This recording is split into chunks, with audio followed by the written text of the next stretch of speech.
আসসালামু আলাইকুম dear students.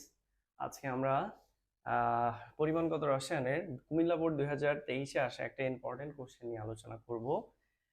তো প্রশ্নটা ছিল এরকম, এখানে তিনটা পাত্র আছে এ বি সি। তিনটা পাত্রের মধ্যে তিনটা দ্রবণ, প্রথমটা হচ্ছে পটাশিয়াম পারম্যাঙ্গানেট, এটা হলো জারক পদার্থ। পরেরটা ফেরাস সালফেট, বিজারক পদার্থ, এবং লাস্টেরটাও পটাশিয়াম ডাইক্রোমেট, জারক পদার্থ দেওয়া। এখানে বলছে যে বি ও সি পাত্রের দ্রবণে সংঘটিত বিক্রিয়া আয়ন ইলেকট্রন পদ্ধতিতে সমতা করো। বি ও সি, বি পাত্রে ফেরাস সালফেট, সি হচ্ছে পটাশিয়াম ডাইক্রোমেট। ফেরাস সালফেটের সাথে পটাশিয়াম ডাইক্রোমেটের জারণ বিজারণ বিক্রিয়াটি আয়ন ইলেকট্রন পদ্ধতিতে সমতা করতে হবে। তো সমতাকরণের যাদের প্রবলেম আছে তারা আমার এই চ্যাপ্টারের আগের লেকচারগুলো দেখলে আমার মনে হয় যে সমতাকরণ তাদের ঠিক হয়ে যাবে। তো আমি আসলে আজকে যেটা সলভ করব সেটা হচ্ছে এই ঘ নাম্বার প্রশ্নটা, যেটা বলছে উদ্দীপকের বিজারক পদার্থটিকে জারিত করতে। উদ্দীপকের বিজারক পদার্থটি হচ্ছে এই ফেরাস সালফেট।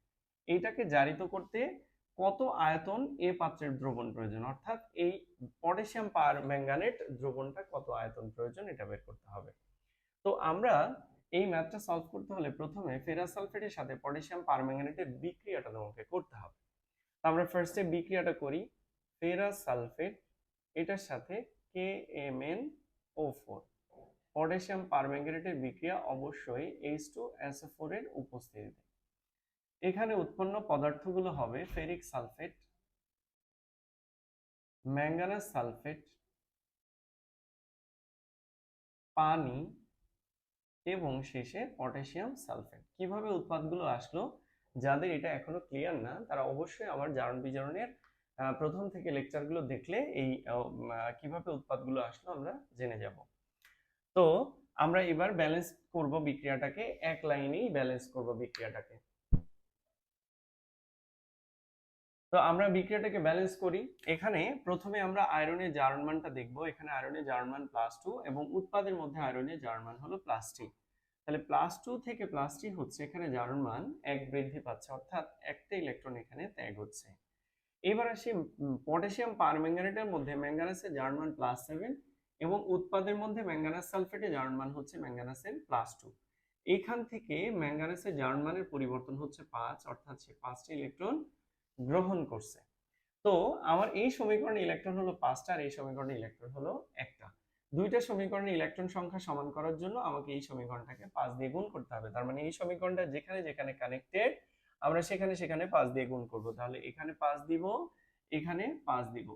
এখানে 5 দিলে আয়রন হয়ে যায় আমার 5টা, এখানে 5 দিলে আয়রন হয়ে যায় 10টা। এই জন্য আমরা এখানে 5/2 করে দিব। তাহলে 5/2 মানে 2.5, 2.5 ইন্টু 2 ইকুয়ালস হচ্ছে 5। তাহলে দুই পাশে আমার 5টা আয়রন মিলে গেল। এবার আমরা এই যে এই অংশটুকু মুছে দিব, এখন আর আমার গুণ করার প্রয়োজন নেই।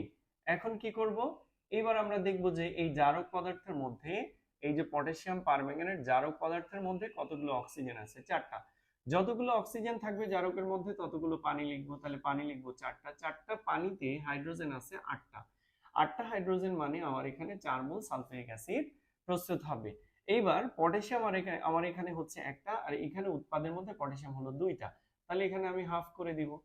এখন যেহেতু এই বিক্রিয়াটা ভগ্নাংশে হয়ে গেছে, তো আমরা চাইলে এই বিক্রিয়াটা পূর্ণ সংখ্যা নিয়ে আসতে পারি। কিভাবে? পুরো সমীকরণটাকে আমরা যদি 2 দিয়ে গুণ করে দেই তাহলে পূর্ণ সংখ্যায় চলে আসবে।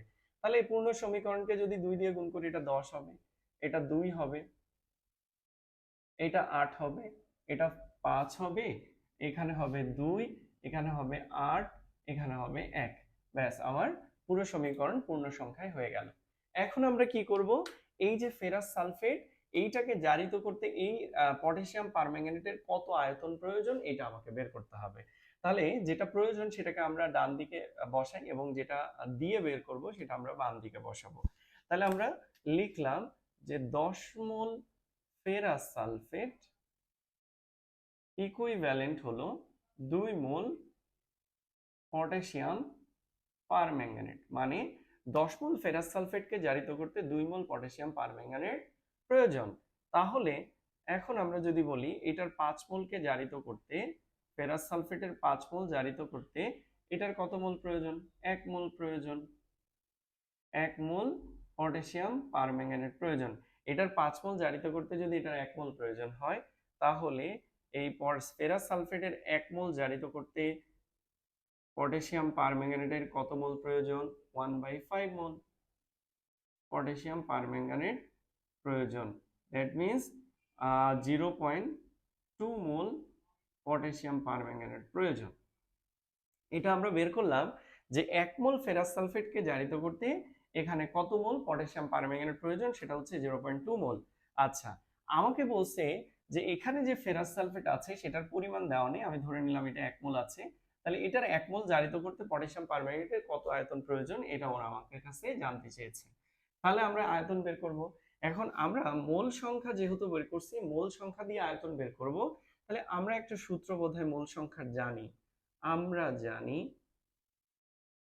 n সমান v ইন্টু এস। হ্যাঁ, মোল সংখ্যার একটা সূত্র n সমান v ইন্টু এস। আয়তন এবং ঘনমাত্রা দুইটাকে গুণ করলে মোল সংখ্যা পাওয়া যায়। অবশ্যই এখানে আয়তনটা লিটারে আছে। তাহলে আমরা এখন বের করব কি আয়তন। তাহলে v সমান কি n বাই এস। তাহলে v এর মান বের হয়ে গেল। n এর মান কত? এই দেখো, আমার ফেরাস সালফেটকে জারিত করতে পটাশিয়াম পারম্যাঙ্গানেট প্রয়োজন হলো 0.2 মোল। আর এই পটাশিয়াম পারম্যাঙ্গানেটের ঘনমাত্রা কত ছিল? 0.05। তাহলে ঘনমাত্রার মান বসাবো 0.05।